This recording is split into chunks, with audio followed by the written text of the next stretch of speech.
Entonces, esta es una clase espejo, es una clase que vamos a realizar con la maestra Rosa María Alonso y mi persona, que soy Jenny Gisela Lemus Herrera. Hemos trabajado en asocio en la Universidad Tres Culturas y el Politécnico Gran Colombiano, y ha sido muy productiva la asociación. Dentro de las actividades que realizamos juntos, realizamos estas clases espejo, un programa radial en el que nos vemos todas las semanas y tratamos distintos temas y los invitamos a que los escuchen. La intención del programa de radio es llevar conceptos y temas actuales en el contexto latinoamericano, por supuesto, porque contamos con la profesora Rosa de Medellín, de México, perdón, y con la profesora Kenya de Guatemala. Entonces estamos tratando temas a nivel, digamos que latinoamericano. Pues luego la profesora Rosa les compartirá el link de la plataforma de iVoox donde nos pueden escuchar y son temas bastante pertinentes para las situaciones que se están viviendo. Nuestro tema de hoy es la economía en tiempos electorales. Lo vamos a dividir en tres partes. La profesora Rosa Alonso inicia con la presentación, luego yo hago una intervención y posteriormente escucharemos sus preguntas, sus inquietudes, comentarios, sus aportes, por supuesto.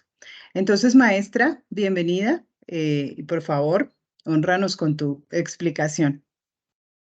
Muchísimas gracias. Bienvenidas, bienvenidos a todas las personas que nos acompañan el día de hoy, estudiantes, docentes, personal directivo que nos está acompañando esta tarde. Mucho gusto, buenas tardes. Nos distingue la presencia de la maestra Jenny Gisela Lemus, que es decana de la Facultad de Negocios del del Politécnico, Gran Colombiano. Y para nosotros es realmente un honor recibirles aquí en México. Y pues para mí me siento halagada que mis niñas, mis niños de México nos estén acompañando en esta tarde donde vamos a hablar de un tema. Oigan, chicos, ¿qué tema? Se nos avecinan unas elecciones para el próximo año en ambos países. Entonces, lo que queremos el día de hoy es platicar un poquito de cómo es que se da este comportamiento de los procesos electorales, que hace efectivo este ejercicio democrático, pero sobre todo, cómo impacta en la economía, cómo se comporta la economía cuando estamos en procesos electorales. Entonces, va a ser una breve introducción solamente, porque efectivamente decíamos la maestra Gis y su servidora que nos encantará que ustedes nos compartan sus inquietudes y que, bueno, analicemos esta perspectiva, ya sea desde la óptica de los negocios, de la economía, como desde la perspectiva jurídica. Así que, bueno, sean bienvenidas y bienvenidos y hablemos un poquito de, pues, los procesos electorales. ¿Qué es un proceso electoral? Bueno, los procesos electorales son una serie de actos, una serie de procedimientos que se llevan a cabo enfocados hacia un ejercicio democrático de participación ciudadana en donde es justamente la población, pero fíjense bien, solamente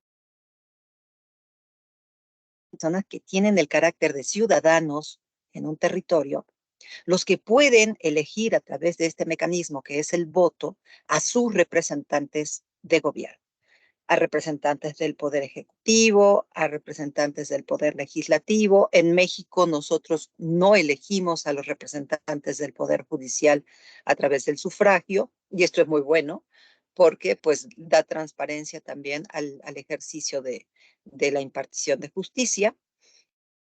Y bueno, pues decíamos que en este marco de la democracia, nosotros como ciudadanos tenemos que participar, porque en la Constitución en México decimos que es un derecho, el derecho al voto, pero es un derecho la participación en el sufragio, pero también nos lo dice la misma Constitución como una obligación ciudadana. De tal manera entonces que es un derecho y también una obligación el ir a sufragar en los procesos electorales.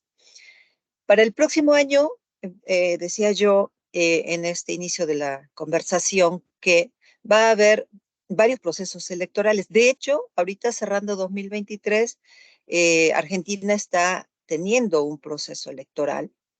Y si ustedes están siguiendo un poquito las noticias, seguramente ya se enteraron que la moneda de Argentina está teniendo un impacto, pues, de altibajos en este proceso electoral. Es, ha ido en un proceso de devaluación. Y pues esto no está pintando, valga la expresión, no nos está dando un panorama muy positivo. Entonces, sí está impactando el proceso electoral en este momento en Argentina. Para estos países que ustedes ven aquí en la lista, El Salvador, Perú, Panamá, República Dominicana, México, Uruguay, Colombia, Estados Unidos de América y Venezuela, vamos a esperar un comportamiento similar, aunque no tan extremo, de lo que se está presentando en 2023 en algunos países con las elecciones. Principalmente, ¿qué es lo que notamos cuando hay este proceso? Bueno, pues empezamos a sentir que en la sociedad, en esta estructura social, empieza a haber varias inquietudes de quién será el partido que va a dominar, cuál es la ideología que predomina, cuáles son las promesas de campaña, pero sobre todo, qué planes se van para acrecentar y en un momento determinado, ¿por qué no también decirlo? Estabilizar las economías. En México vamos a tener en este proceso electoral elecciones de presidente de la República, 128 senadurías, 500 diputaciones. Es de los procesos electorales más completos y más, de una jornada más intensa. Ya están en precampaña y todavía no empieza el periodo de precampaña. Con eso les digo todo. Los que estamos en México lo estamos viviendo. Entonces, ya se siente en la economía esto de los movimientos entre partidos políticos. También a nivel local vamos a tener, en la misma fecha, vamos a tener elecciones de 8 gobernaturas. Va a haber cambios en los diputados y en los dirigentes de 32 estados. Se va a nombrar al representante de la jefatura de la Ciudad de México. Se van a hacer también votaciones para presidentes municipales, para sindicaturas, para regidurías. Entonces, el mundo electoral en México va a estar súper candente. Esto que miren que nos vamos a tener aquí muchos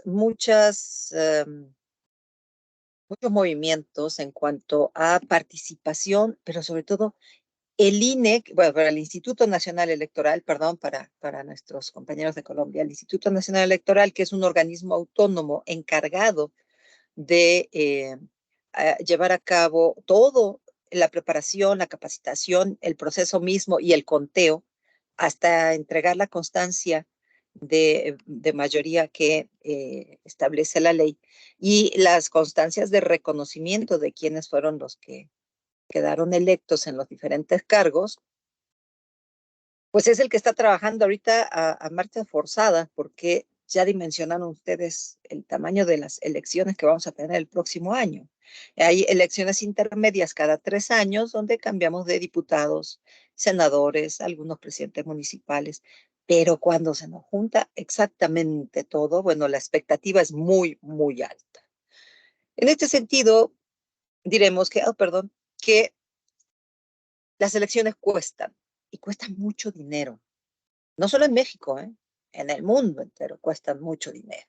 Y aquí vamos a ver que eh,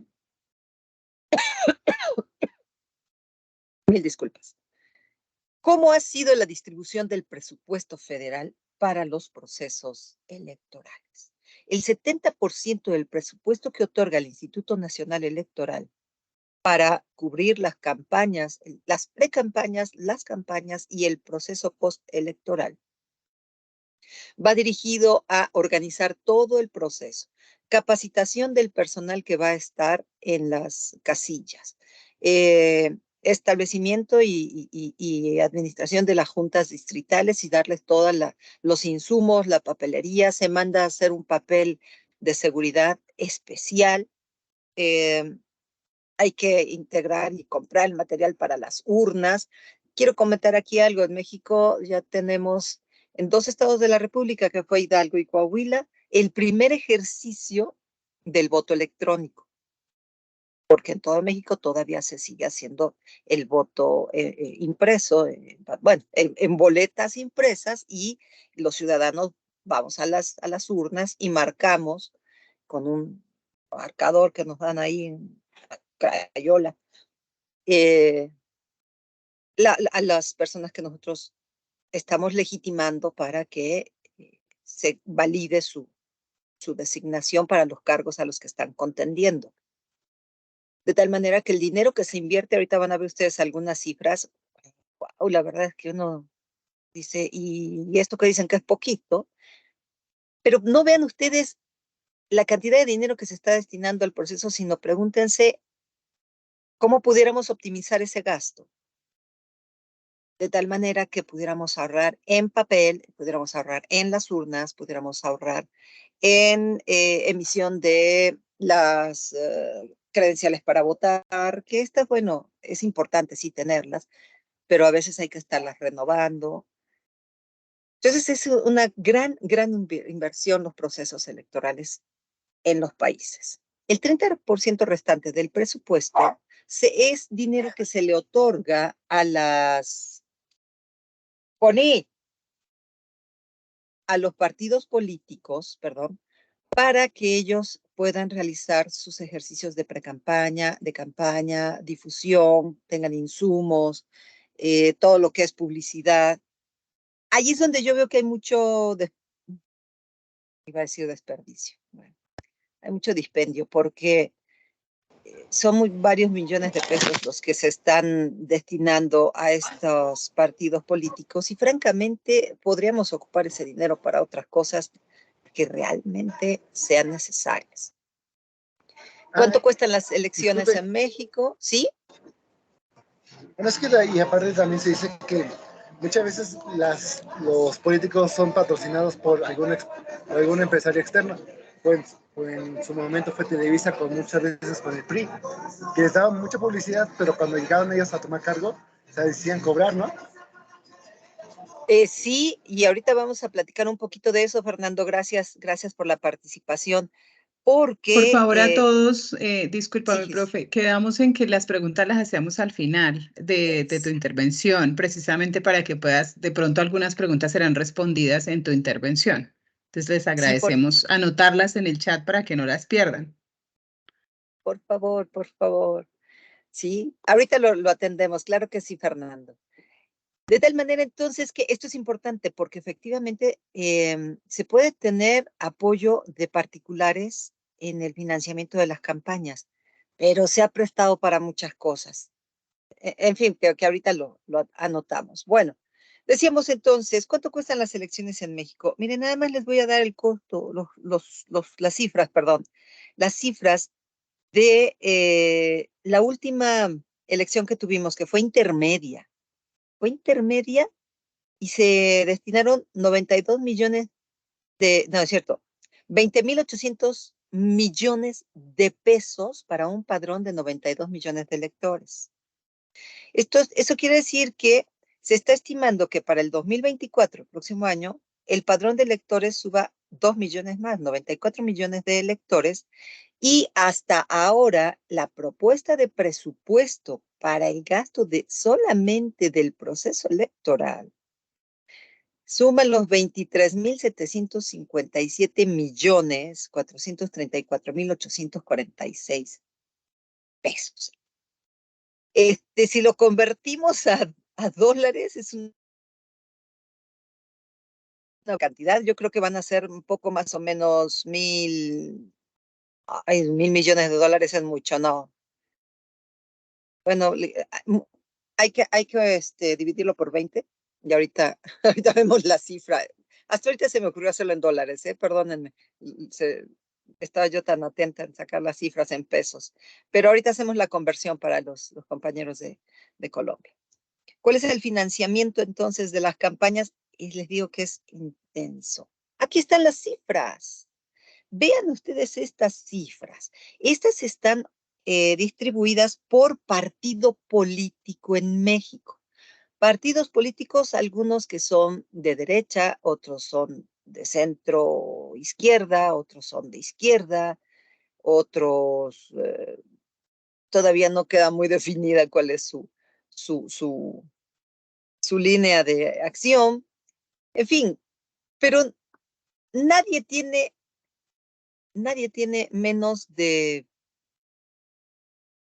creo que el que tiene menos es el Partido de la Sociedad Nacionalista, dice aquí, 4.710, no, 4.710.907 pesos. 5 millones aquí, pero hay otros que ustedes pueden ver aquí, 21.000, no es cierto, espérenme aquí, me tengo que acercar un poco, perdón. 21 millones para el PAN, 10 millones para el PRI, 13 millones para el Verde Ecologista, 1 millón para el Partido de Centro Democrático, algunos que no alcanzaron registro, entonces, bueno, pero es una cantidad de dinero realmente que sorprende. 921 millones, 692 millones. Y aquí es donde yo les digo, oigan, ¿que no podríamos destinar esa cantidad de dinero para reactivar el campo, para invertir en tecnología, para apoyar a la industria, para la generación de empleos, para compra de medicamentos, mejorar la infraestructura de salud, para ampliar la red carretera? Bueno, allí lo dejamos, oigan, para seguridad nacional. Esta cifra que les estoy dando es del año 2000. Esto fue, y me fui un poquito más para atrás, porque fue justamente la transición. Termina este trayecto que llevaba de 70 años el PRI, un partido de centro izquierda un poquito, digámoslo así, en México, y viene el cambio total. Gana un partido de derecha, gana el Partido de Acción Nacional. En estas elecciones del 2000 se destinó esta cantidad de millones de pesos y la gente respondió ante una convocatoria realmente interesante con los candidatos, pero sobre todo responde a un ánimo de ya no querer tener siempre al mismo partido en el poder. Los mismos vicios, los mismos problemas. Entonces, con esta cantidad de dinero gana y viene la transición en nuestro país de otra corriente. Y entonces, al sexenio siguiente, en el 2006, empieza a haber una contienda un poquito ya más de frente, pero va a ganar otra vez el Partido Acción Nacional, un partido de derecha, pero tenía muy, muy de cerca al Partido de la Revolución Democrática, que en aquel entonces llevaba como candidato al actual presidente que tenemos ahorita en México. Y las cifras iban creciendo. De tener 900 millones, de tener 600 millones, ahora empezamos a ver 1.129 millones, 1.226 millones. Realmente son cantidades que, y decimos dónde están los impuestos, ¿verdad? Bueno, gana 2006 el PAN, el partido de derecha. Después tenemos otras elecciones donde va a regresar el PRI al gobierno. Las elecciones del 2012. Y aquí no notamos mucho la diferencia entre las cantidades, entre las cifras, porque en México estaba viviendo una situación de inestabilidad económica derivado de una guerra frontal que se hizo al narco en el gobierno de Felipe Calderón desde el 2006 hasta el 2012. y llega Peña Nieto. Vuelve a retomar el PRI el gobierno.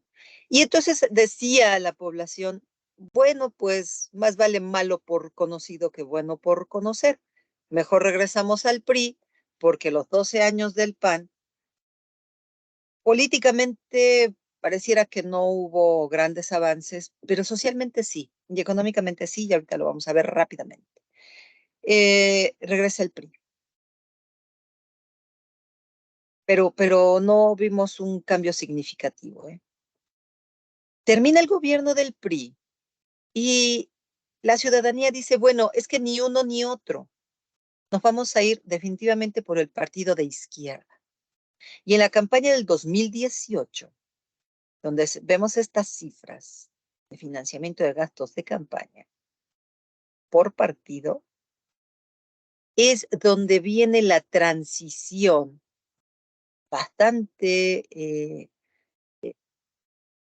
interesante porque en las votaciones anteriores no había tenido una participación activa la ciudadanía, no llegábamos ni siquiera al 40% del padrón electoral que haya ido a sufragar. Un abstencionismo impresionante.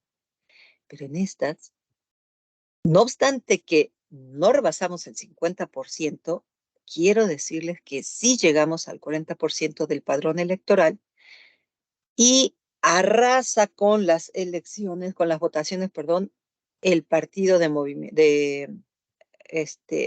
de Movimiento de Regeneración Nacional, sí. Obvio, presidido por el actual presidente.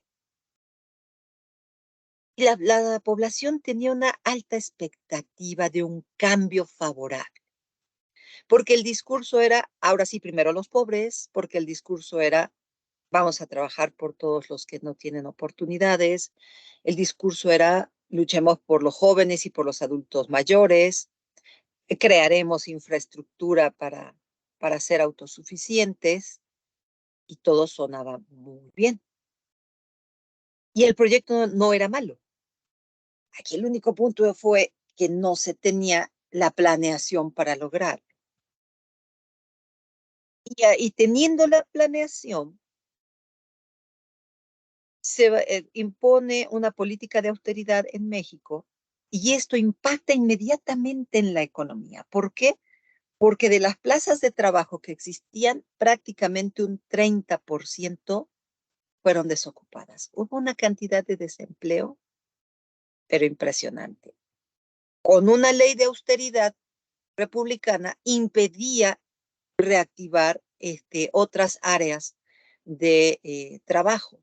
Entonces, el sector privado se ve sumamente afectado. Y aunque había oferta laboral, la demanda rebasaba la oferta laboral. Esto empieza a impactar en los precios al consumidor. Y vamos a ver ahorita el comportamiento donde estas son las del 2021, las intermedias, donde empezamos a ver cómo el primer año empezó a llegar mucho capital del extranjero, al segundo año empezó a salir el mismo capital que entró, porque no había mucha claridad en la política monetaria, en la política financiera, y empezó a haber una política fiscal muy agresiva para la recaudación. Así que esto provocó que el capital privado empezara a salir. ¿Cuánto nos cuesta en México un voto? Un voto. Un estudio del Instituto Tecnológico de Estudios Superiores de Monterrey, conocido aquí en México como TEC de Monterrey, reporta que el voto de cada ciudadano tiene un costo de 291 pesos. Este sí lo saca en dólares, $14 promedio, que cuesta un voto. Con 291 pesos es un poquito más arriba de un día de salario mínimo aquí en México. Y pues se pueden hacer varias compras de algún medicamento, no muchos, pero algún medicamento, o pagar un transporte de una semana tal vez. Es No sé si una renta alcanzaría para pagar una renta, yo creo que no. Renta de alquiler de un inmueble, vamos. Pero es un costo muy alto. Esto significa que por cada voto que no se ejerce, van a la basura 291 pesos. Porque no ejercimos ese voto. Porque no usamos esa boleta, porque no se depositó en la urna que se compró, porque a prórrata costó más cara la capacitación del personal de casilla, porque el sistema de conteo rápido pues también tiene un impacto en la parte tecnológica. Entonces, es un costo alto para un voto, muy alto. Así entonces, vean ustedes esta cifra. Ojo, los espacios que están en blanco son años donde no se reportan las cantidades de dinero resultado del Producto Interno Bruto, porque en que son electorales, una buena cantidad de presupuesto es destinado a las campañas. Entonces llega a ser tan significativo la pérdida que no lo reporta el TEC de Monterrey. Pero veamos, cuando entra por primera vez un partido de derecha a México en el 2001, nuestra economía sube porque hay una alta expectativa del sector privado. Poco a poco empezó a caer porque la política en México, sobre todo la política económica, no estaba teniendo claridad, pero no estaba bien sustentada. Lo que le favoreció mucho a este sexenio fue que Vicente Fox no pidió ningún crédito al extranjero y sí bajó mucho la deuda que teníamos, más bien el monto de los intereses de la deuda externa. Llega Felipe Calderón en el 2006 y en su primer año el mismo comportamiento, sube la expectativa económica y vean ustedes, se repite casi el mismo patrón. En los últimos años hay un poco de estabilidad.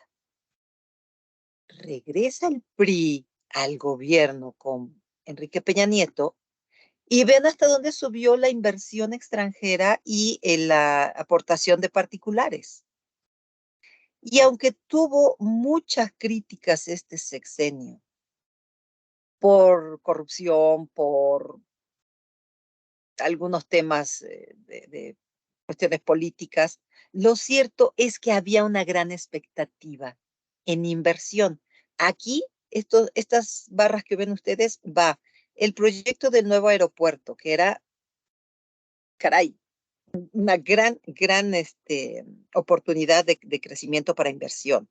Aquí en estas barras va la inversión que se iba a hacer a un desarrollo en el sureste que se iba a llamar Punta Dragón, donde la inversión china ya estaba, ya nada más para dar el dinero. Se hizo infraestructura para trenes elevados que iban a conectar a la Ciudad de México y la zona metropolitana con los estados circundantes. Entonces, viene la energética aquí. En estas cifras vemos cómo México abre el mercado del hidrocarburo y el mercado de petróleo para que vengan los inversionistas y apliquen sus recursos para que nosotros pudiéramos no necesariamente privatizar el petróleo, pero sí recibir recurso extranjero para mejorar nuestra infraestructura y poder explotar mejor el petróleo. Entonces, ahora, no tengo los datos de este actual gobierno, pero les voy a mostrar unos, no los tiene aquí el TEC de Monterrey, pero les voy a mostrar lo que sucedió cuando la pandemia, que a todos nos afectó. Esta gráfica nos muestra el comportamiento de la economía durante los procesos electorales, pero principalmente cómo ha sido el comportamiento del Producto Interno Bruto per cápita en México con los años que hemos tenido elecciones. Y si ustedes ven, en el 2020, que fue el año en que más nos impactó a nosotros la pandemia, 2020 y 2021 en México, las cifras van hacia abajo. Pero no estábamos tan mal. Si vemos más o menos el comportamiento, no había mucha variación. En el de 2017 sí, porque fue cuando Peña Nieto abre las puertas a la inversión extranjera. Y entonces, ¿qué pasa con nuestra economía durante estos procesos? Bueno, en el 2012, que fue el año electoral, vimos que la economía tenía una alta expectativa porque se pensaba que se iba a mantener el Partido de Acción Nacional, el partido de derecha, en el poder. No esperaban, fue hasta finales del 2012, no, a mediados del 2012, cuando se empezó a ver que Peña Nieto tenía una gran aceptación por parte de la población. Y aquellos inversionistas que se habían ido por los temas de seguridad, por un choque de frente con el crimen organizado que tuvo la política de Felipe Calderón, empiezan a regresar, porque Peña Nieto traía muy buenos proyectos de inversión. Y los inversionistas extranjeros regresan. En su sexenio vimos aquí dos caídas. Ahora, esta gigantesca caída fue en el segundo trimestre del 2009, que tuvimos por ahí también un tema de inestabilidad derivado del segundo cambio de gobierno con el PAN, es decir, Felipe Calderón, y empezó a haber muchos temas de inseguridad. Y entonces ahí empezó a salir el capital. Después, para el tercer trimestre, se recupera. Para el 2017, aunque Peña Nieto había hecho buen trabajo en ese último año de gobierno para él, hay una ligera caída, una ligera caída, porque empiezan a salir algunos capitales. ¿Por qué salen si la verdad es que había una muy buena expectativa? Tan es así que vean 2017 y 2018, se fortalece un poco el Producto Interno Bruto. ¿Qué fue lo que pasó aquí? Que el discurso anterior del actual presidente era rompimiento total con inversionistas y con particulares, con los empleadores. Y al ver que él va ganando en las cifras preliminares, empiezan a salir capitales. Lo cierto es que 2018, su primer año, 2019, su segundo año, y 2020 con la pandemia,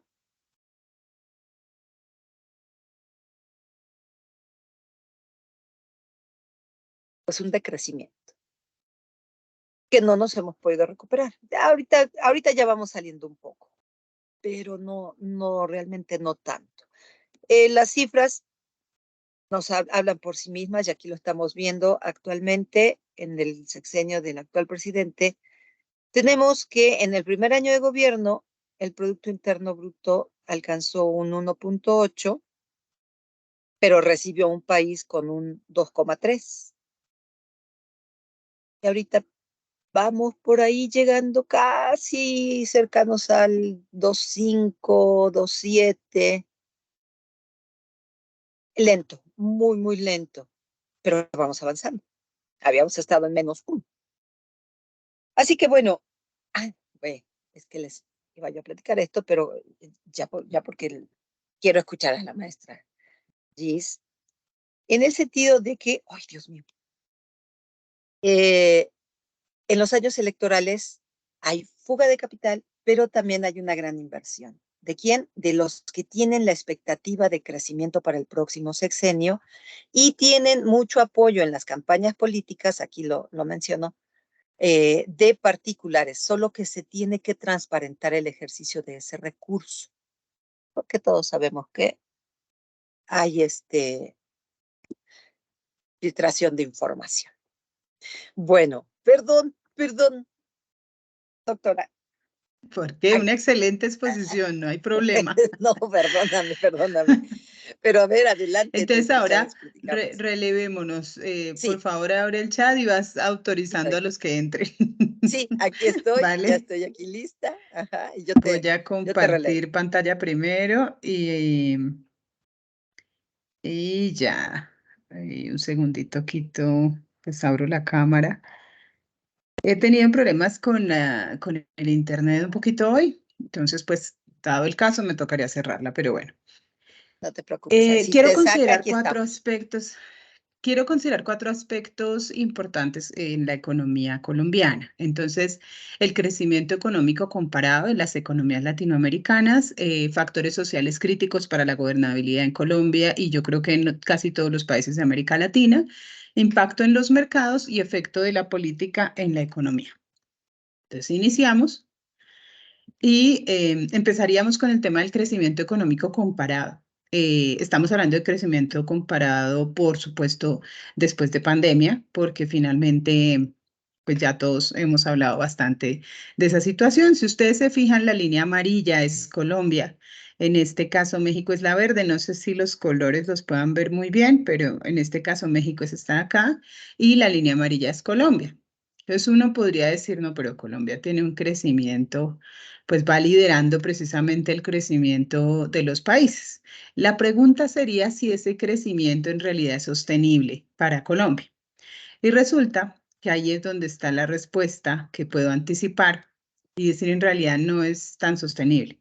Colombia cerró al 7,3 en el 2022 y la proyección para este año es el 1,5. Entonces ustedes dirán, es una comparación bastante complicada, bastante fuerte. Sí, aquí en este cuadro, Fedesarrollo, que es una entidad que en Colombia trabaja mucho, digamos, con estos indicadores y es un referente importante para la industria, nos muestra cómo es la evolución del Producto Interno Bruto a nivel anual, un comparativo trimestral y cómo va la cosa actualmente. Entonces, si ustedes se fijan, en estos trimestres de 2023, tuvimos algunos crecimientos importantes empezando el año, pero luego empezó a decrecer y si nosotros lo vamos viendo, bueno, digamos que cerrando al 2022 en 7,3, pero para el 2023 el comportamiento ha sido desaceleración de la economía. Entonces, esto se fundamenta en tres pilares principales. El primero es la política monetaria expansiva, sostenida para Colombia durante un tiempo. El segundo es el factor externo, pues como su nombre lo indica, no depende de nosotros. Y el tercero sería una política fiscal expansiva, también iniciando el periodo de pandemia y durante ese tiempo, que tampoco digamos que es sostenible para el país. Voy a explicar un poquito en qué consiste. Entonces, en este gráfico tenemos la política monetaria comparada en los países. Por supuesto, cuando empezó pandemia, pues hubo un par en la economía. Eso obligó a los bancos centrales de nuestros países a bajar las tasas de interés. ¿Cuál era el objetivo de bajar las tasas de interés? Eso se llama política monetaria expansiva, en el que si yo bajo la tasa de interés, impulso el consumo en todos los sectores económicos. Entonces, impulso el consumo de los hogares, impulso el consumo de las empresas, y esto va a hacer que, por supuesto, la economía se dinamice. Las tasas de interés, como lo vemos en estas gráficas, esta que estoy señalando es en términos nominales, es decir, a precios corrientes, y su comparativo, la que está al ladito, que ahora estoy señalando, es en términos reales, es decir, aislando el fenómeno inflacionario. Entonces, la línea amarilla sigue siendo Colombia, la verde oscura sigue siendo México. Si ustedes se fijan, Colombia en términos corrientes, es decir, de precios de mercado, tardó un poco más que los demás países de la región en subir sus tasas de interés. Es decir, la política monetaria que implementaron los bancos centrales fue expansiva, que consistía en bajar las tasas de interés para incentivar el consumo durante pandemia, porque en pandemia no había productividad. Una vez se abrieron las puertas nuevamente al comercio, se abrieron otra vez las puertas a la productividad. Para nosotros eso fue más o menos en septiembre del 2021, que más o menos coincidió en el mundo. Empezamos a ver que habíamos caído casi todos los países en una deflación, fenómeno contrario a la inflación, que significaba que como había poca productividad, se acumulaban los productos y entonces los precios de los productos bajaban y eso quita el incentivo a la productividad. En ese orden de ideas, la solución es empezar a subir las tasas de interés para poder empezar a acelerar el crecimiento. Todos los países empezaron, todos los demás países de la región y del mundo entero empezaron a subir sus tasas de interés, pero Colombia duró un tiempo más con las tasas a la baja y solamente hasta octubre del 2021 empezaron a subir estas tasas. Si lo vemos en términos reales, pues todavía nos demoramos mucho más con respecto a los demás países, ¿no? Si se dan cuenta en términos reales y ya quitando la inflación que para nosotros tiene un impacto muy grande, las tasas de interés en realidad han tenido un crecimiento de 0,8 y ha sido un crecimiento bajo con respecto a los otros países de la región, pero para nosotros es bastante impactante porque no teníamos una política de subir tasas de interés en esa forma. Bueno, esa fue la política monetaria expansiva sostenida más que el resto de la región, que hizo que se volvió insostenible porque no teníamos cómo regularla.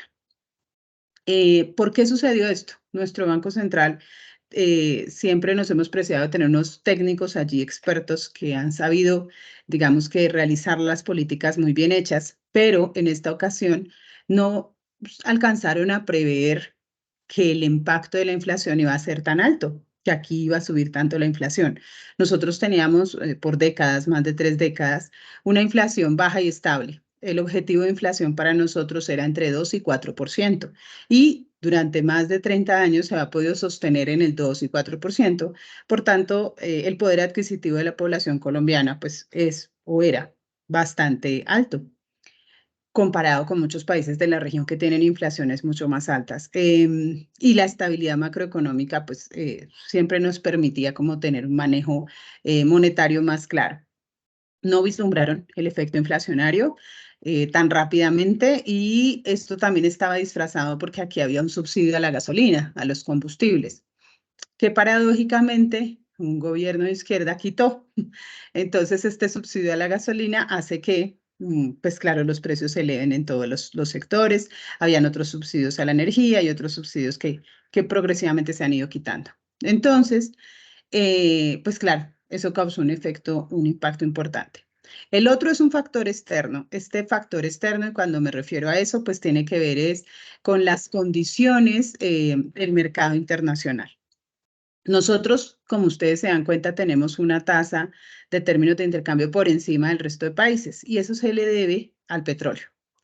Dentro de nuestros bienes que nosotros exportamos, el petróleo ocupa el 55% del valor que recibimos por exportaciones. En ese orden de ideas, el hecho de que los precios del barril de petróleo hayan estado tan altos en este periodo que hemos vivido, pues eso hace, por supuesto, que nosotros recibamos mucho dinero, muchos dólares, por concepto de ese precio.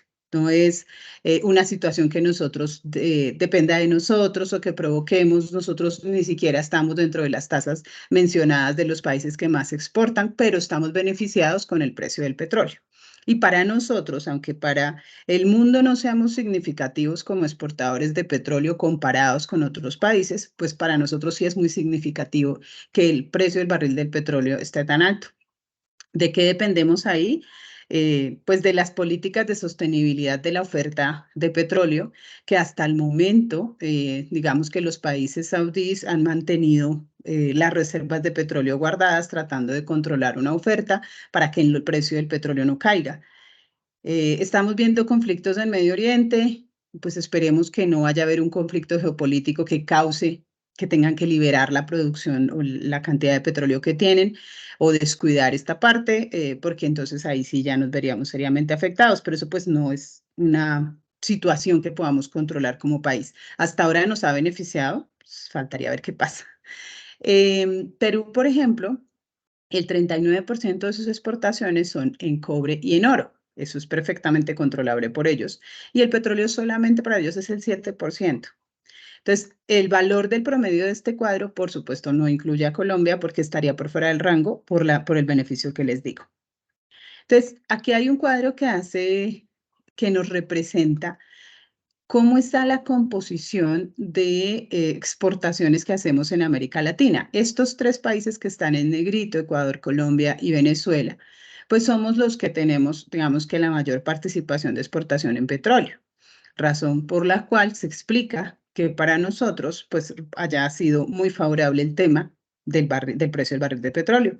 Chile, por ejemplo, está con cobre, Brasil, Argentina, soya, bueno, aquí ya México destaca por sus vehículos y por partes de vehículos y así, digamos que tenemos distintos productos que en América Latina se producen. Esta sería la composición. Bueno, entonces, esas tres características, ¿qué incidencia tienen? Bueno, me faltaba hablar un poco del contexto de la causa que esto tiene. Ya dijimos que teníamos una política monetaria expansiva que duró más tiempo, una política fiscal que también duró un poco más de tiempo, y esta política fiscal sí se explica en términos de temas electorales.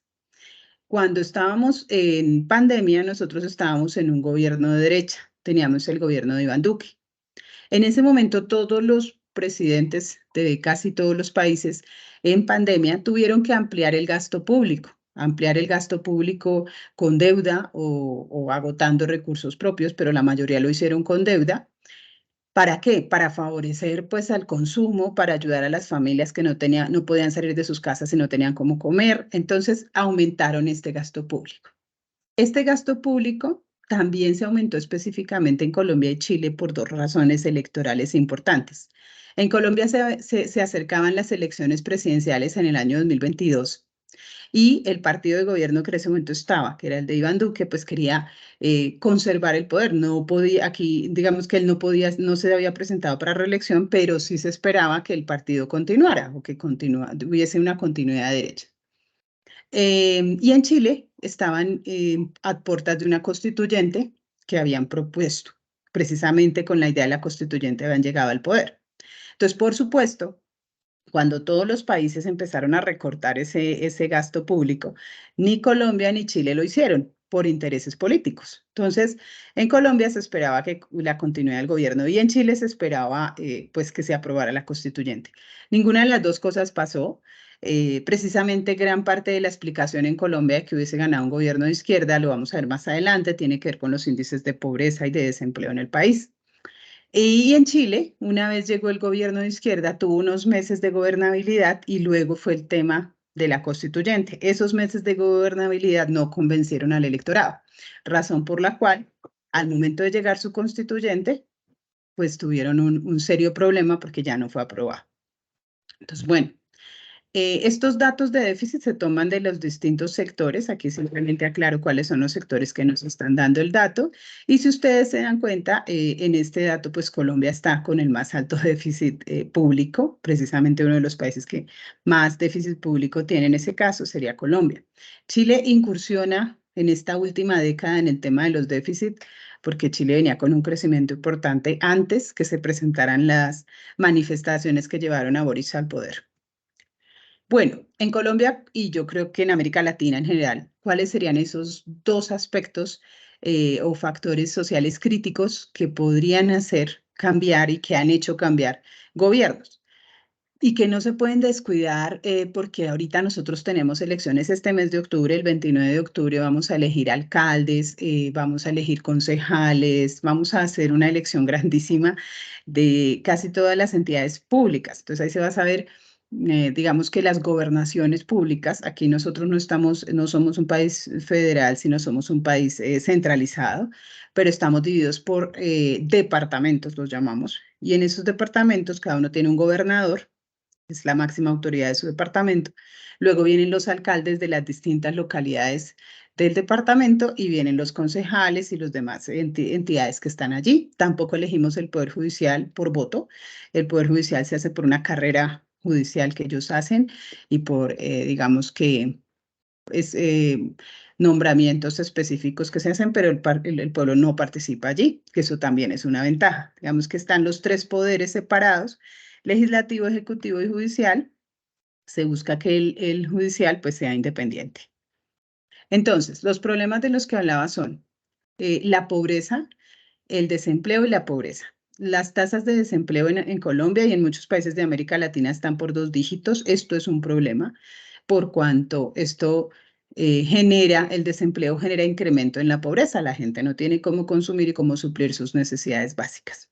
Y otra situación delicada en Colombia es el aumento de la población joven que no tiene costo de oportunidad. En economía, el costo de oportunidad se considera cuando yo tengo que hacer un sacrificio para obtener algo que me gusta, pero que me gusta, que estoy sacrificando algo que también me gusta, o estoy, digamos que, perdiendo una oportunidad por obtener otra. Entonces, siempre que yo tengo que elegir y siempre que esa elección me implica un costo o un sacrificio, eso es costo de oportunidad. Nosotros tenemos una creciente población de jóvenes menores de 30 años que se denominan NINES, que ni estudian ni trabajan y que ya es una situación estructural. O sea, es gente que no tiene nada que perder, no tiene costo de oportunidad. Hay más de 2.500.000 personas que están en esa situación, que son las que se han contado. Y en estas elecciones presidenciales hubo un aumento del voto juvenil. Este voto juvenil aumentó un 6%, pasó del 13% al 19%. Dentro de esta población están también estos niños. Entonces, como son población, o es una población que a nivel estructural, o sea, es algo que ya está como en ellos, es un fenómeno además mundial, pero en Colombia esto no había pasado. Entonces, este costo de oportunidad cero, pues hace que estén disponibles para cualquier cosa. Decía un conferencista muy famoso en Colombia, están disponibles para la guerrilla, están disponibles para la delincuencia, están disponibles para votar por quien corresponda. Entonces, es una situación que no se puede perder de vista porque esto ha causado cambios a nivel electoral y, por supuesto, a nivel del manejo político. Entonces, aquí tenemos algunas tasas de desempleo. En este lado general, aquí en el que estoy señalando, está el desempleo total y en el otro está el porcentaje de la pobreza. Entonces, uno podría decir, bueno, está bien, el desempleo ha bajado en este momento a niveles incluso inferiores antes de que empezara la pandemia. Pero es que estamos hablando de que hay 18 millones de personas que tienen menos de $130 al mes. En pesos colombianos, para mis estudiantes que están acá, estos son menos de 550.000 pesos mensuales. O sea que no es una cifra que tienen para todo, para sus alquileres, para sus alimentos, bueno, para todas las necesidades básicas que se tienen. Entonces es una situación bastante difícil de manejar, porque es que es una cifra muy pequeña, muy por debajo de lo que puede ser incluso el salario mínimo. Entonces, estas situaciones además cómo han impactado en los mercados, estas tres características, ¿no? No los descuidemos, política monetaria expansiva, los términos de intercambio y la política fiscal expansiva. Hay un indicador que se llama CDS, que es el seguro de deuda pública. Esto, en otras palabras, es lo que yo pago de prima de riesgo por comprar la deuda, por comprar títulos de deuda de un país. Entonces, cuando yo soy inversionista extranjero y quiero ganar pues algún dinero extra, puedo dedicarme a comprar títulos de deuda de los distintos países y me pagarán una prima de interés que corresponderá pues al tema del riesgo en ese país, ¿no? Entonces, ustedes saben que se paga más interés cuando hay más riesgo. Pues si se dan cuenta, la línea amarilla es la colombiana. Entonces significa que en este país hay un riesgo alto sobre los títulos de deuda pública. La de México está en esta posición como de tercero, más o menos. Digamos que aparece primero Chile, luego aparece de segundo México. Mentiras, Chile, Perú y ahí sí México. Nosotros estamos de primeras, tenemos una prima altísima. Entonces, ¿qué consecuencias tiene? Bueno, empezó a subir desde mayo del 2021, fue ya cuando empezó el tema del periodo preelectoral de presidencia. ¿Y esto qué implica? Los inversionistas, nosotros hicimos una reforma tributaria en el gobierno de Gustavo Petro, que es el actual, y esa reforma tributaria pasó. Este gobierno ha hecho tres políticas, ha hecho muchas propuestas, más de 25 propuestas en el Congreso, de las que han pasado tres. Reforma tributaria, muy importante, pasó en el primer trimestre del periodo. La reforma tributaria, el tema del plan de desarrollo y un ajuste agrario. Entonces, esas pasaron. Entonces, claro, uno diría, bueno, pero si en un país una reforma tributaria es aprobada en el Congreso por la mayoría, como pasó, una reforma que planteaba un incremento, una adición, un incremento presupuestal en impuestos de más o menos 23.5 billones, que equivale más o menos a casi 12 millones de dólares. Entonces, pues, ¿cómo no los inversionistas van a estar de acuerdo en un país que está, pues, queriendo recaudar más impuestos? Pues no, resulta que hay mucha volatilidad política. En Colombia tenemos un problema serio y es pues una moda que hay con los presidentes hoy en día que se comunican por Twitter, que están en total contacto con las redes sociales, se ha perdido el protocolo de comunicación del presidente, donde antes de que una noticia de un presidente saliera al público, las noticias eran filtradas, arregladas, políticamente arregladas. Ya no, ya ellos cogen su celular, hacen el tweet y de una llega a cientos de miles de personas en el mundo y pues son presidentes, por tanto todo el mundo está pendiente de lo que digan y hemos tenido eventos muy desafortunados con esa situación, no solamente a nivel presidencial, sino a nivel gubernamental en general, y eso ha causado inestabilidad en los mercados. ¿Quiénes son los mercados? Los inversionistas. Entonces ellos nos han cobrado precisamente eso y eso se nota precisamente en la prima de riesgo de nuestro país, que es la más alta.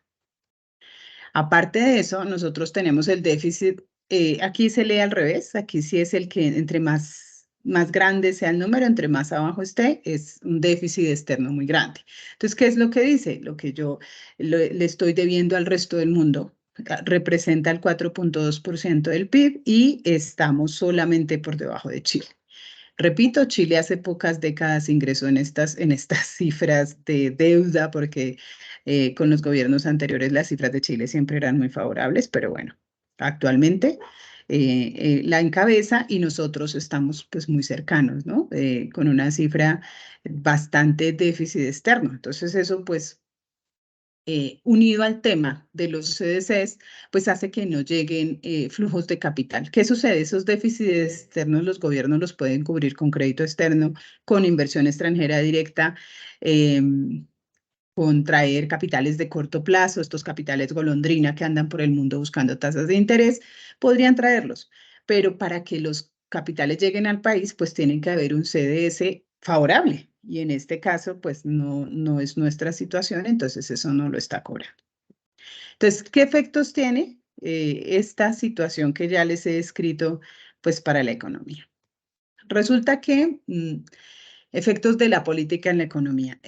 Nosotros tenemos una reforma de las que ha presentado el Estado que pasó, que fue la reforma tributaria, donde les decía hay 21.5 billones, que son más o menos 11,8 millones de dólares.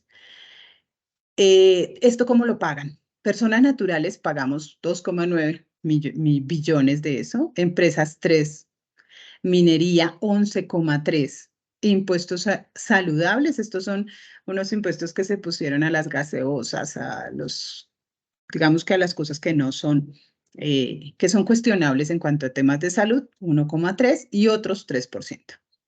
Si ustedes se fijan, aquí dice minería 11,3. Y este gobierno tiene dentro de sus políticas algo que resulta como incoherente con este dato. Su reforma tributaria se basa en el 11,3% de recursos mineros y no quieren abrir más exploraciones mineras en el país. Entonces es algo que resulta, digamos que un tanto como incoherente, ¿no? Esa es mi gallinita de los huevos de oro y la voy a matar porque entonces no puedo o no quiero, digamos que continuar con la exploración. Aquí hay una diferencia importante en los gobiernos de la región. Para Brasil, pues es mucho más significativa la soya, pero existe petróleo y sí lo está, y también es un gobierno de izquierda y sí está considerando continuar con su exploración de petróleo porque lo ve como un factor que ayuda a incrementar el ARCA, las finanzas públicas y que le ayuda a mantener por unos años más. Mientras que Colombia, pues está en una política de cero, digamos que transición energética que hasta ahora no ha sido como muy clara en qué consiste, pero pues su reforma tributaria se basa precisamente en el sector energético. Entonces son algunas de las inconsistencias que como que han hecho que de pronto los mercados nos cobren esa situación. Están en trámite en el Congreso reforma a la salud, reforma laboral y reforma pensional. La reforma a la salud, para resumirla, minimiza el sector privado.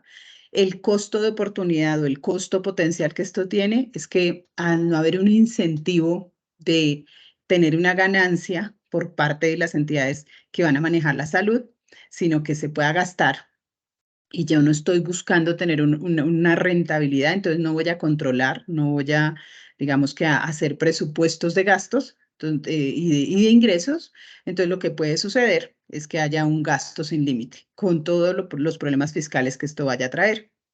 La reforma laboral planteada trae una menor flexibilidad laboral y mayores costos laborales. Costo de oportunidad o costo potencial que esto puede traer, pues mayor informalidad y desempleo.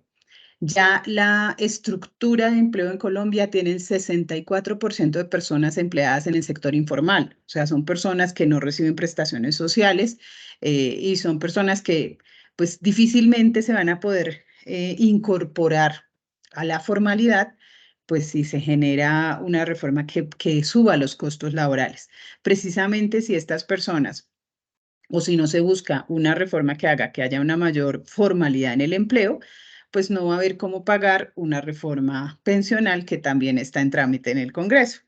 Entonces, la reforma pensional habla de un traslado de fondos a Colpensiones, es una entidad estatal. Nosotros tenemos o funcionamos actualmente con fondos privados para la pensión y Colpensiones. Por supuesto, la mayor cifra de pensionados la tiene Colpensiones porque lleva muchísimos años en el mercado, porque los fondos de pensión son relativamente altos, pero ya tienen pensionados. Los mayores capitales de ahorro están en los fondos privados. En Colpensiones está la mayoría de la población que se gana un salario mínimo o incluso menos, porque Colpensiones es el estatal y es el que va a permitir que se pensionen con un salario mínimo por lo más bajito, mientras que el fondo pensional, pues al recibir los grandes capitales, prácticamente la persona se pensiona con lo que su productividad y su ahorro le ha ido dando. Entonces, por supuesto, de acuerdo a la posición que ocupes en la sociedad, pues te va a convenir más el fondo privado o el fondo público. El caso es que la propuesta está en trasladar obligatoriamente a partir de cierto monto de ingresos los capitales a Colpensiones. El costo potencial de trasladar esos recursos a Colpensiones es que pues primero los fondos privados se van a volver, la participación va a ser mucho más reducida porque hay un límite obligatorio que hace que se pasen a Colpensiones. Y segundo, ya se ha hablado desde el gobierno por distintos funcionarios, que el dinero que se recoja que se reúna pues en Colpensiones va a ser usado para el proyecto del tren de Buenaventura a Barranquilla. Y pues eso deja muy preocupados a todos nosotros, porque finalmente, pues sí es cierto que con la plata de las pensiones hay un cierto monto que se permite negociar y se permiten hacer transacciones para recibir rentabilidad, pero normalmente estas negociaciones se hacen en bolsa, se hacen a ciertas primas de riesgo que no sean pues tan riesgosas, precisamente porque es el ahorro de las personas y lo que se trata es de garantizar una vejez digna. Pero pues cuando ya se está hablando desde el mismo gobierno, antes incluso de que pase la reforma, que el dinero se va a poder utilizar en alguna obra pública, donde normalmente con la corrupción que hay en América Latina y especialmente en Colombia, pues se ha visto que los fondos como que se diluyen, pues es una preocupación importante para la mayoría del pueblo colombiano. ¿Cómo está el mapa geopolítico en América Latina y en América en general? Pues como ustedes se dan cuenta, casi todo rojito, casi todo izquierda, y hay muy pocos países de derecha. Pues como la profesora Rosa ya nos mencionaba, muchos de nuestros países están, la gran mayoría casi se podría decir, están en elecciones en Argentina este año, ya en octubre, si no estoy mal, es como el 30, elecciones presidenciales, que si llega a presentarse lo que se espera de acuerdo a las estadísticas y a lo que se ha visto en la primera elección de partidos, es posible que gane la derecha, falta ver, pero el otro año estamos en elecciones en la mayoría de países, no sabemos hasta ahora qué pueda pasar. Entonces, digamos que acá, ya casi para terminar, tenemos el tema del capital político. ¿Qué es el capital político? El capital político se interpreta en Colombia, creería que en el mundo, como esta base de votantes que tiene un partido y que están convencidos de votar por su partido porque sus ideas los motivan, porque sus políticas consideran que son las correctas, bueno, por distintas razones. Son como esas personas que están allí. A ese capital político se puede adherir, como pasó con nuestro país, con Colombia en el 2022. Se puede adherir todas las personas que en cierto momento no saben por quién votar, que no tienen un candidato porque de pronto no hay opciones, o que están inconformes con la situación que están viviendo en su país y que dicen, no, esto no va a seguir, si sigue como va, si siguen los gobiernos que venían, pues va a continuar igual. Entonces probemos y votan por otro distinto. Entonces todo eso se va sumando al capital político. Este gobierno llegó con un capital político importante. Eh, si, si, si su manejo de política es adecuado y convence a todas esas personas que votaron, incluso a otras, pues ese capital político aumenta. ¿Cómo está la situación de este gobierno en este momento? La favorabilidad está en descenso. Se está quedando solo con su capital político base, que en realidad era el 30% desde el principio. O sea, 3 partes del país, 3 de las 4 partes del país ya no están de acuerdo con este gobierno. Es posible que en estas elecciones de octubre pierda Bogotá, Barranquilla, Medellín y Cali, que son, digamos, las principales ciudades en términos políticos hablando en Colombia. Pero hay una situación que puede hacer que este capital político le dé las regiones. Y son 2 situaciones importantes. Primero, la que ya había hablado de los jóvenes. Este gobierno ha prometido que le va a dar a más de 100.000 jóvenes en el país un subsidio de, no sé, más de 1.000.000 de pesos para que no delincan. Suena raro, pero así va a ser, precisamente para que o se retiren de la delincuencia o no vayan a caer en ella o bueno, en fin, ahí hay un planteamiento que por supuesto ha sido bastante discutido, pero bueno, prometió eso. Esto pues ha llamado como la atención. Estas personas, como les decía, el grupito de los nines, que son importantes y no se definen y pues no tienen que perder. Además, precisamente son rebeldes del sistema, entonces ahí estarían. Y hay otro tema importante en Colombia que se llama Proyecto de Paz Total. El proyecto de paz total, como está propuesto por el gobierno, es hacer la paz con todo el mundo. Digamos que los acuerdos a los que ha llegado con algunas fuerzas en margen de la ley han sido bastante criticados y han sido bastante cuestionados porque precisamente, por ejemplo, arregla con un grupo guerrillero que el ejército se retira, el ejército les deja libre el espacio, pero ellos entran a conversaciones, pero mientras estén en conversaciones ellos no dejan de delinquir, no dejan de secuestrar, no dejan de cobrar primas, o sea, no cesan su actividad, el que sí cesa su actividad es el ejército. Entonces esto que da mayor control sobre las regiones. En las regiones hay una cantidad importante de votantes para el país y si no es el ejército quien ejerce la fuerza, si no son ellos, pues van a tener ahí un aliado estratégico, digámoslo así. Es una alianza peligrosísima, pero es una alianza. Entonces, en términos políticos funciona. Por otro lado, habíamos dicho que este gobierno ha logrado tres reformas importantes. Una de esas fue la reforma tributaria, cuyos efectos no se ven este año, sino hasta el otro, que es cuando pagamos el impuesto de este año. Y la segunda es el tema del plan de desarrollo. El plan de desarrollo, pues, es el reparto de las partidas presupuestales, que por supuesto, aprobado desde el principio, empezó sus efectos de expansión de subsidios para una persona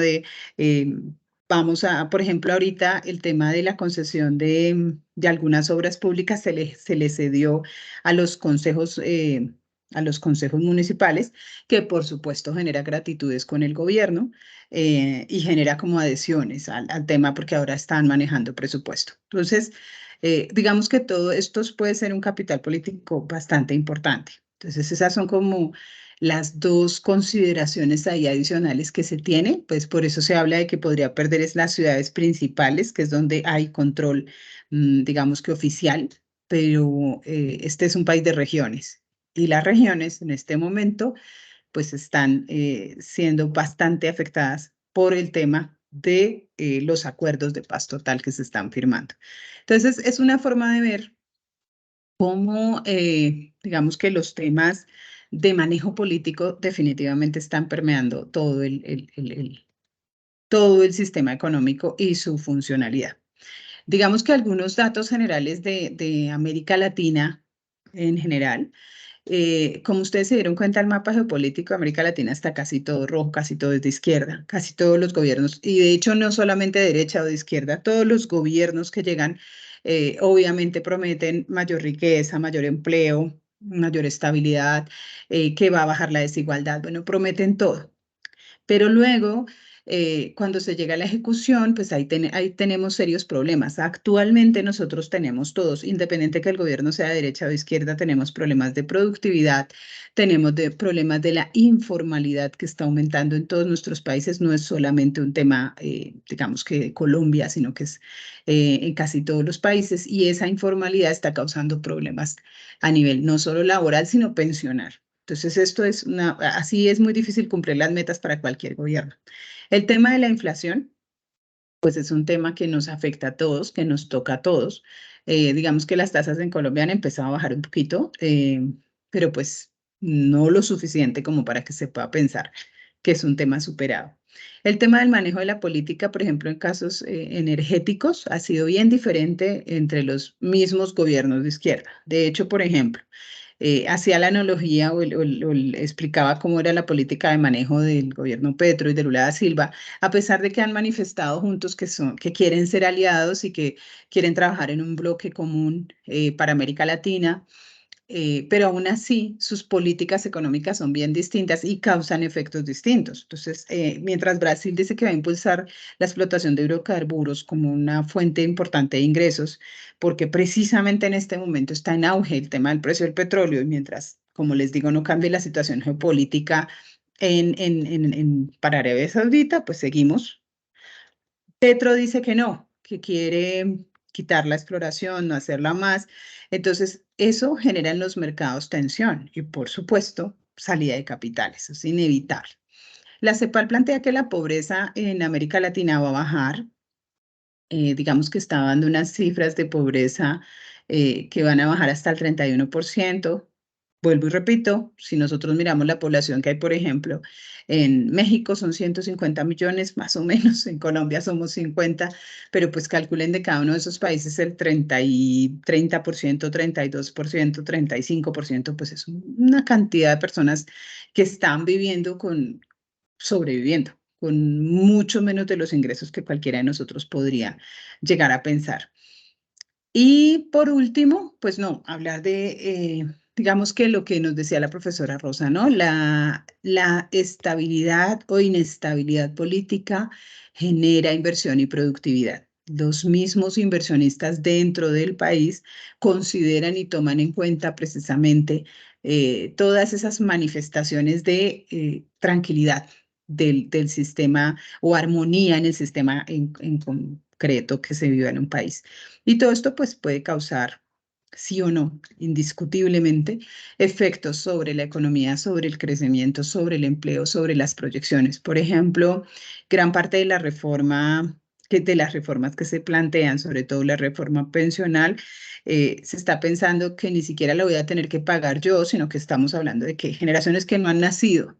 Entonces, digamos que estamos en cierta forma trabajando con los presupuestos de generaciones futuras, endeudándolas por temas, digamos que a veces claro, los gobiernos cuando llegan siempre dicen, yo quiero cambiar. En Colombia nosotros veníamos de muchas décadas de gobiernos de derecha. Este es un gobierno de izquierda que además ha sido una izquierda radical y pues llevábamos muchísimo tiempo en estas situaciones. Obviamente para llegar al poder había que prometer un cambio y pues claramente había que llegar a proponer ese cambio. Lo que pasaría es que habría que analizar si ese cambio, si todos los cambios terminan siendo buenos. Pero bueno, este es el panorama en Colombia y un poquito traté de traerles un poco el panorama de América Latina. No sé si en este momento ustedes tengan preguntas que quieran hacer al respecto, pues tanto de la intervención de la profesora Rosa como de la mía. Si alguien ahora sí quiere pues exponernos alguna situación. Teníamos por aquí a Fernando, tú no le contestaste a Fernando la que preguntó. No, no le contesté, pero nada más le di una probadita. No, A ver, muchas felicitaciones. La verdad es que nos has dado una radiografía muy interesante de lo que está sucediendo en la economía y la política en Colombia y en América Latina. Ese mapa geopolítico que nos muestras habla por sí mismo. Y sí, solito. co- conforme vamos, estaba yo escuchando con atención la intervención de la doctora Gis, eh, le juro que sentí que era algo así como el túnel del tiempo, porque es tan parecido lo que está sucediendo en Colombia con México, con Perú, es que muchos países de América Latina estamos teniendo las mismas circunstancias. Y aquí el tema es que el que nos lleva a la delantera es Argentina, porque Sí. México tropicalizó muchísimo de la política de Argentina, lo tomamos. Hasta el Eh, sistema judicial lo tomamos, te lo juro. No, es que además ya se ha comprobado que digamos que cualquier cosa que quieran implantar en América Latina pasa primero por Argentina. Si en Argentina llega y queda, pues ahí ya lo extienden al resto de América Latina. Argentina es como ese laboratorio de prueba.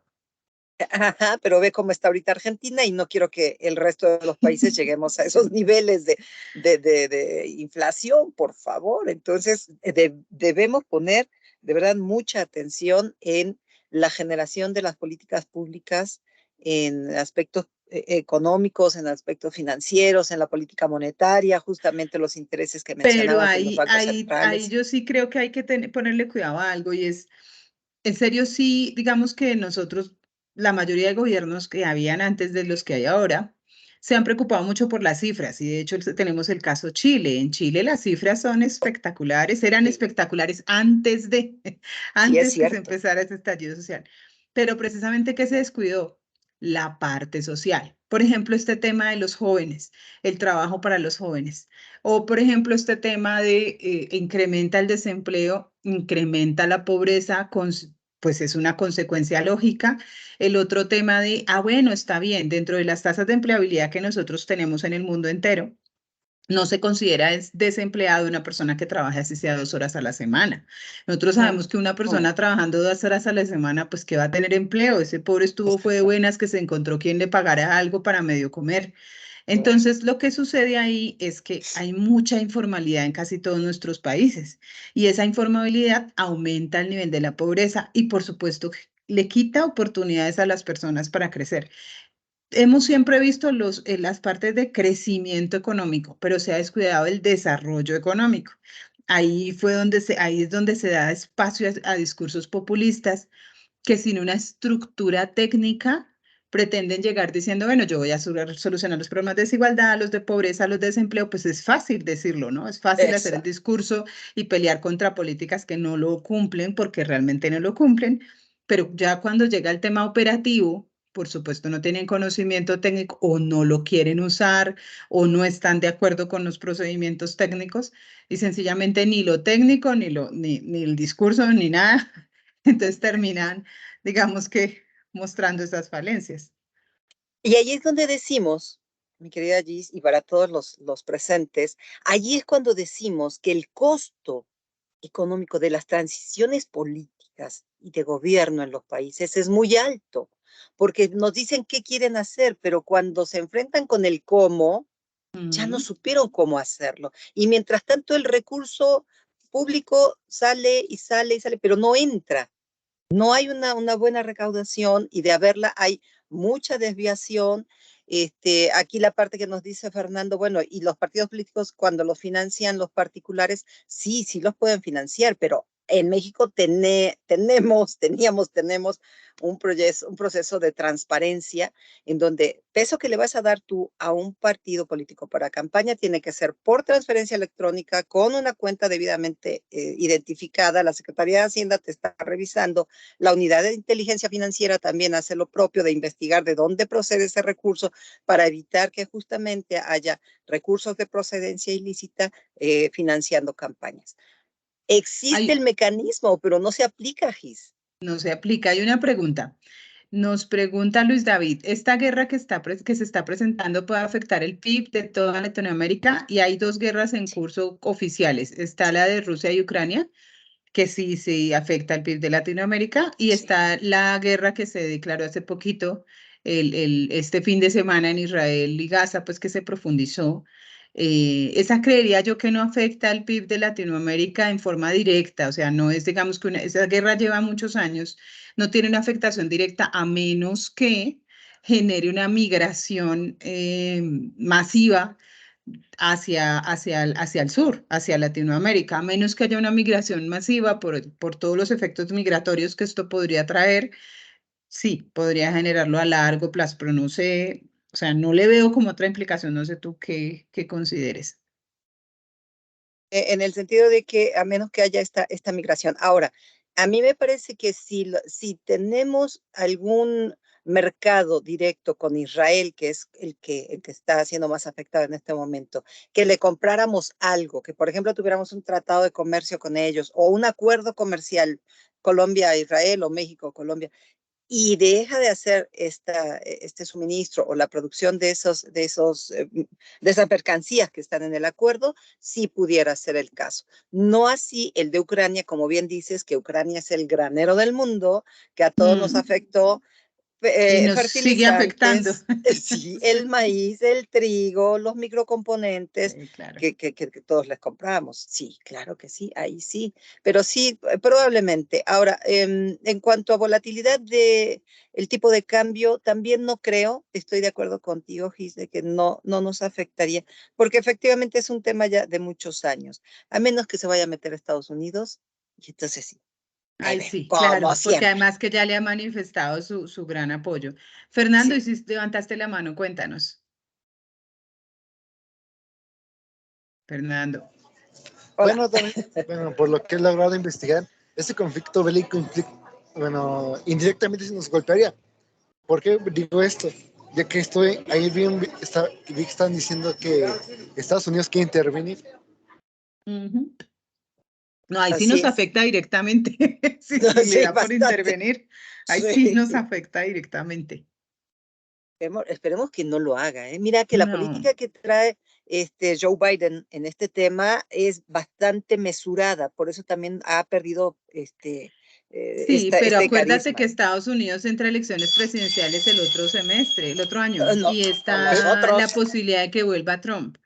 Entonces ahí te quería no. yo Pero yo hacer sí una creo que pregunta con tu expectativa, con tu presentación. Digamos que de acuerdo a los candidatos que tienen ahora para las elecciones del otro año, ¿tú crees que habría alguna afectación directa si continúa el partido con Trump o si llegara algunos, se llegarían a afectar, digamos que las relaciones México-Estados Unidos cuando ustedes pues son dos países que están supremamente, digamos que el crecimiento de los dos está ligados, o sea, se necesitan? Entonces, claramente a ustedes los afectaría, obviamente, quien llega a la, a la presidencia en Estados Unidos. No sé cómo les vaya a ustedes con una presidencia con Trump, cómo les fue la vez pasada. Bueno, no se me vaya, Fernando, que aquí tenemos todavía pendiente su intervención. Nada más permítame responderle a la doctora Gis. Mira, oye, déjame contarte algo y déjame platicarles algo. El mundo entero sabe que Donald Trump es misógino. Y en México, hasta ahora, quienes están como precandidatas son dos mujeres. No tenemos más. Si alguien surge por ahí de otro partido, bueno, pero ahorita lo más fuerte son dos mujeres. Sí, con el actual presidente. Había una especie como de buena relación, pero no es cierto, había una manipulación total. Aquí yo creo que nos afectaría muchísimo si regresara Donald Trump. Sí. Porque sí, porque no, el señor no trata con mujeres, vamos, con su actual esposa o ex esposa, era evidente que él se llevaba el paraguas en la lluvia y la mujer caminando en la lluvia y ni quien le acercara un paraguas, Ok. porque no le gustan. Entonces se rompería toda esa supuesta armonía que él decía. No creo que pudiéramos retomar esa política de buena voluntad Ok. y nos va a afectar económicamente, porque seguimos dependiendo de ellos. Bueno. Ahora sí Sí. contéstale a Fernando. Ahora sí, Fernando. A ver, y entonces nos estaba Bueno, platicando digo Fernando. que Ajá. para mí lo que Estados Unidos está haciendo es una tontería, ya que también se han dado, bueno, se han metido documentos donde Estados Unidos se ve que está poniendo prácticamente el pie de Venezuela. Entonces prácticamente muchas veces de las cosas que estaba diciendo Venezuela eran ciertos. Y Estados Unidos ahorita está en una crisis económica, así como de trabajadores, ya que con su alta política que están corriendo a muchos migrantes que son los que estaban trabajando ahí, muchos de los trabajadores de Estados Unidos no saben trabajar. Y aparte de la deuda con cada año está aumentando más y más y más porque el país no genera más de lo que pues, prácticamente está ganando. Y por lo que siento, ahorita están haciendo propaganda de barata, atacando a México, ya que saben que si atacan a los hispanos, nosotros vamos a contestar, porque el mexicano siempre tiene esa proyección de que no se deja.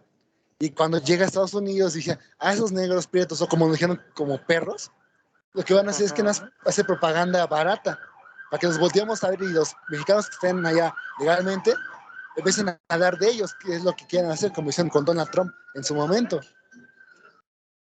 Fíjese, Fernando, que acaba de decir una gran verdad, en el sentido de que el tema migratorio va a ser la piedra en el zapato para cualquier candidato que llegue a la contienda de Estados Unidos.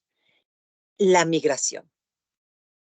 Porque, digo, si nosotros, México, se rompió la regla internacional de que solamente un porcentaje de la población en condición o en situación de movilidad humana puede entrar a los territorios, la intención no era quedarse en México, era llegar a Estados Unidos. Estados Unidos ya no puede estar recibiendo más personas porque si nosotros tenemos crisis, ellos efectivamente, como dice Fernando, no hay empleo, ya no hay empleo para No, personas migrantes. y aparte también nos ponemos a pensar en que ahorita México es como el típico vecino que es el buen chico que no se mete en problemas, pero el hermano mayor que es Estados Unidos es ese que no nos deja muchas veces avanzar. Eso digo por lo que está pasando con el BRICS, que México tiene posibilidades porque tenemos muy buena comunicación con esos países, pero Estados Unidos tendríamos un problema geopolítico si nosotros realmente considerábamos entrar ahí. Sí, sí es cierto. Eso es cierto, Fernando. Entonces, pues creo que debemos poner mucha atención también en el proceso electoral que va a vivir Estados Unidos. Ellos son después de nosotros, fíjate. Ahí Ujú, es el tema que ujú. va a depender mucho de quién quede en la presidencia en México, de cómo ¿Sus vamos a ver el elecciones cuándo futuro. son? En el 6 de junio, 4 o 6 de junio 2024, y las de ellos son en noviembre, estoy segura que son en noviembre. Entonces, porque toma posesión en enero. O sea que Entonces, ustedes tienen posibilidad de inscribir ya candidatos y saber contra quién es la contienda, hasta qué mes más o menos. nosotros vamos a empezar precampañas ahorita en noviembre. Así que Estados Unidos ya va a Mm, saber quién va de precandidato. Y te digo que ahorita ya, nada más son 2 mujeres. No se escuchan más personas de otros partidos ni varones que vayan a estar en la contienda. Entonces, ok, esto va a ser interesante, porque en México nunca ok. hemos tenido una presidenta. Vamos a ver. Ok. Así es.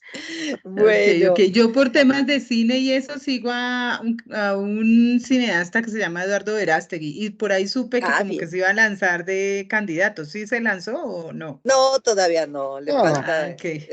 le falta todavía plataforma. pero fue, Capital bueno, político. Exacto, capital político. por Así ejemplo, es. ahorita aquí he estado viendo mucho a Manuel Torruco para jefe de gobierno de la Ciudad de México. Sí, Yo pero no, siento que él ya. hizo algo que muchas veces los políticos no toman en cuenta, y es lo que estaba diciendo hace ratito, para ahorrar tantas veces en casos económicos a la hora de elecciones electorales, que es el que empezó a hacer, él creó una página de Facebook en la cual empezaba a explicar a la gente que tal vez no es de su mayor conocimiento, no saben muy bien lo que está pasando con el país. Entonces, él lo que empezó a jalar es jalar a gente de nicho, a gente que se Ujú. fuera jalando y jalando. Por ejemplo, ahorita creo que van en tercer lugar de las encuestas. Y estamos tomando en cuenta que ni siquiera yo he visto anuncios en la calle con su nombre. Nada más lo único que he visto probablemente ha sido propaganda, pero ha sido en su propia página web. Ah, Eso porque ok. yo lo sigo. Así es. Lo que creo que lo que Muy va a bien. pasar por el otro año va a ser un cambio principalmente muy importante en México, ya que ahora estamos viviendo en tiempos en los cuales no nos importa si es una mujer, un hombre, un castor, sino simplemente que nos pueda dar una seguridad que nosotros Ahí está digamos, el ¿sabes qué? problema, que no importa que Claro, sea un castor. tenemos un, Ahí está el lío. Necesitamos tenemos que un sea una equipo de mujer o trabajo un hombre, no un castor. que tiene proyecciones a largo plazo. Y creo que es lo que Así más es. verano nos puede llegar a importar. Ya dejándonos de importar si son guapos, si son morenos, todas esas cosas. Y ahora Claro. están entre dos, entre Claudio Sheinbaum y entre Xochitl Gálvez. Que Xochitl Gálvez, su gran problema de ella es que no tiene un plan de gobierno para a largo plazo, sino simplemente eso es lo que me está diciendo que Yankee yo haga, pero también Oye, está haciendo lo que estamos haciendo de Estados Unidos, haciendo propaganda incluso a veces de la barata. ¿Por qué digo esto? A la hora de provocar al presidente, ok, todos como eso, ese es tu primer ataque, ok, pero dicen, vamos a ver qué hiciste a lo largo que estuviste tú como en tu poder, en el poder federal que estuviste, cuando estuviste creo que con Fox estuvo trabajando ella, y con Calderón, vamos a ver qué hiciste, qué se le encontró, ¿para qué vamos a dar apoyo económico a los adultos mayores cuando son unos pinches huevones? hey, Porque, eso cuidado, porque son palabras que ya dijo. Cuando tenemos en cuenta que cuidado. los adultos mayores son personas ya sabias, que a lo mejor ellos no nos pueden aportar tal vez con físico, pero ellos nos pueden apoyar con sabiduría. ¿Sabe Vale, qué? ¿Sabe? Fernando, te agradecemos tus Gracias. aportes, pero Exacto. creería que ya es como hora de terminar esta sesión. Ya Nos llevamos extendimos un un poquito, poquito, un sí, poquitico, muchas sí. gracias, sí. Maestra Lo Rosa, ha importante sido un es votar. gustísimo, como siempre, un gustazo compartir contigo, pues aprender todas tus enseñanzas, todo lo que tienes que Ah, aportar en términos de conocimiento y academia. Muchísimas gracias, de verdad. Esto ha sido para mí, como siempre, una experiencia muy grata. Muchas gracias. Y pues como igualmente. siempre, como te dije, te comparto el link para que puedas pues difundirlo con tus compañeros. Y Sí, gracias a todos perfecto. ustedes por asistir.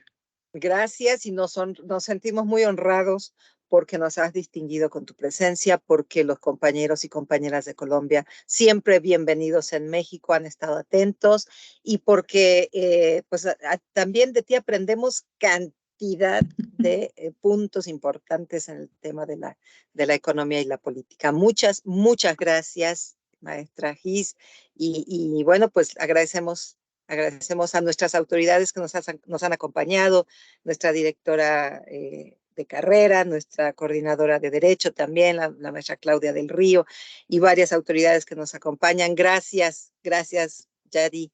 Y Bueno, como siempre, pues estamos a la espera de una nueva oportunidad de encontrarnos para abordar sí, más temas. más temas, porque además nos Sí, quedan siempre cortos. sí, Un caray. abrazo. Dios los Abrazo, buen bendiga, que fin de estén muy semana y bien. bendiciones. Hasta luego. Hasta pronto. Gracias a todos. Chao. Chao.